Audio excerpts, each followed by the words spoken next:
কোনো কিছু আল্লাহর কাছে চাইতে হলে কিভাবে চাইতে হয়? অনেকেই আছে নির্দিষ্ট করে নাম উল্লেখ করে কিছু চায়, যেমন আল্লাহ আমাকে এই চাকরিটাই দেন, আমাকে ওই মেয়েটার সাথেই বিয়ে দিয়ে দেন, বা আমাকে ওই বিশ্ববিদ্যালয়ে চান্স পাইয়ে দেন। আমার প্রশ্ন হলো, কিছু চাওয়ার সঠিক পদ্ধতি কি? দেখেন, এটা ভুল পদ্ধতি। আপনি আল্লাহর কাছে আপনার চাওয়াকে এতটা ফিক্স করে দিবেন না। নবী করিম সাল্লাল্লাহু আলাইহি সাল্লাম দোয়া শিক্ষা দিয়েছেন সাহাবীদেরকে, আল্লাহুম্মা ইন্নী আসআলুকাল আফিয়াতা ফিদ দুনিয়া ওয়াল আখিরাহ। মানে কি? আল্লাহ আপনার কাছে দুনিয়া এবং আখিরাত উভয় জগতে কি চাই? শান্তি চাই। এখন শান্তি কি আল্লাহ লাখ টাকায় হবে, না হাজার টাকায় হবে, না 100 টাকায় হবে, না কোটি টাকায় হবে, না বিনা টাকায় হবে? সেটা আপনি জানেন। আমি কি চাই? শান্তি চাই, মনের প্রশান্তি চাই, মনের সুখ চাই। এই জিনিসটা আপনি আমাকে কিভাবে দিবেন আপনি জানেন। আমার শান্তিটা দরকার। আমার শান্তির জন্য যদি কোটি টাকা দরকার হয় তো কোটি টাকা দেন, কি লাগবে সেটা আপনি জানেন। কিন্তু আমি কি চাই? শান্তি চাই। এই যে ফাইনাল গোড়ার জায়গায় হাত দেওয়া, এটা হলো বুদ্ধিমানের কাজ। আর কোরআনেও আল্লাহ তাআলা শিক্ষা দিয়েছেন, আল্লাযীনা ইয়াকুলুনা রাব্বানা আতিনা ফিদ দুনিয়া হাসানা ওয়া ফিল আখিরাতি, যারা আল্লাহর কাছে দোয়া করে বলে, হে আমাদের রব, আপনি আমাদেরকে দুনিয়াতে কল্যাণ দান করেন, সুখ কল্যাণ ভালো দান করেন। এ ভালোটা কি দিয়ে হবে আমি জানি না। আমি কোনো মেয়েকে দেখে বা তার সম্পর্কে জেনে শুনে আমার মনে হয়েছে এই মেয়েটাকে আমার জীবন সঙ্গিনী করতে পারলে বোধহয় আমি সুখের সাগরে হাবুডুবু খেতে থাকবো, আমি বোধহয় সুখের আকাশে ভাসতে থাকবো এই মেয়েটার সাথে বিয়ে হইলে। বেশিরভাগ যুবক বয়সে শয়তান এ ধরনের পাগলামি মাথার মধ্যে চাপায়। মনে হয় যে এটার সাথে বিয়ে না হলে আমার জীবন পুরোটা বরবাদ হয়ে যাবে, তছনছ হয়ে যাবে, শেষ। ডিপ্রেশন, আত্মহত্যা করে ফেলতেছে, শেষ হয়ে যাচ্ছে, জ্বলে পড়ে মরে যাচ্ছে, বুড়ো হয়ে গেছে, বিয়ে করে না কেন? কারণ তারে পাই না, এই জন্য বিয়ে করবো। এর চাইতে বড় নির্বোধ আল্লাহর জমিনে আর দ্বিতীয়টা আছে কিনা সন্দেহ।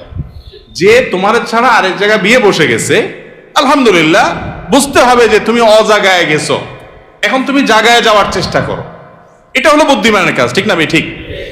এই জন্য আল্লাহর কাছে এই ধরনের দোয়া করবেন না। অনেকে বলে, আল্লাহ তুমি আমারে 40 লাখ টাকা দাও, আর কিছু চাবো না আল্লাহর কাছে তোমার কাছে। গরিব মানুষ হিসাব করছে যে আমি 1,20,000 টাকা হলো গ্রামে সুন্দর করে একটা দালান কোঠা বাড়ি করব, বিল্ডিং বাড়ি করব, আর বাকি 1-2 লাখ টাকা দিয়ে একটা মোটরসাইকেল কিনবো, 10-20 লাখ টাকা দিয়ে একটা দোকানদারি করব, আমি বসে বসে খাবো। এরকম শর্টকাট হিসাব অনেক সময় আমরা করি না অনেকে। এই ধরনের হিসাব হলো বোকামের হিসাব। একজনকে আল্লাহ তাআলা একদিনে 10,000 টাকা কামাই দিছে, এরপর তারা আল্লাহ তাআলা এমন একটা অসুখ দিছে যে 11,000 টাকা ওইটাতে বিল আসবে, খরচ হাসপাতালের। আরেকজনকে আল্লাহ তাআলা 2,000 টাকা কামাই দিছে, তার 500 টাকা খরচ আর 1500 টাকা পকেটে রয়ে গেছে। বরকত কোথায় হইলো? ওই 2,000 এর মধ্যে হইলো না? এই জন্য দোয়াটা সেরকম করতে হয়। ওই যে একটা গল্প আপনারা শুনছেন না প্রায় সময়, কোন যুবক নাকি দোয়া করছে আল্লাহর কাছে যে, আল্লাহ আমার এমন একটা লাইফ দাও, এমন একটা জীবন দাও আল্লাহ, যে আমার 2 হাত ভর্তি টাকা থাকবে, শুধু দোনো হাতে শুধু টাকা থাকবে, আর 2 পাশে শুধু নারী আর নারী থাকবে, ভোগের আইটেম থাকবে। তো আল্লাহ তাআলা তাকে একটা মহিলা কলেজের বা কোন একটা কোম্পানির নারী স্টাফদের বাসের কন্ট্রাক্টর বানাই দিয়েছে। এই জন্য তার হাতে টাকা আর টাকা কন্ট্রাক্টরই করে, টাকাও মানুষের আর মহিলাগুলোও মানুষের। এই যে ভুল দোয়ার ফল দেখছেন, উল্টাপাল্টা দোয়া করছে না? সে দোয়া করবে, আল্লাহ আমি তোমার কাছে শান্তি চাই। এখন কোন মেয়েকে বিয়ে করলে আমার সংসারে শান্তি হবে তুমি জানো। আমি যেটাকে দেখে মনে করতেছি এটার সাথে বিয়ে হলে শান্তি হবে, ওইটার সাথে বিয়ে হলে আমার আরো অশান্তি হইতে পারে। পারে কি পারে না?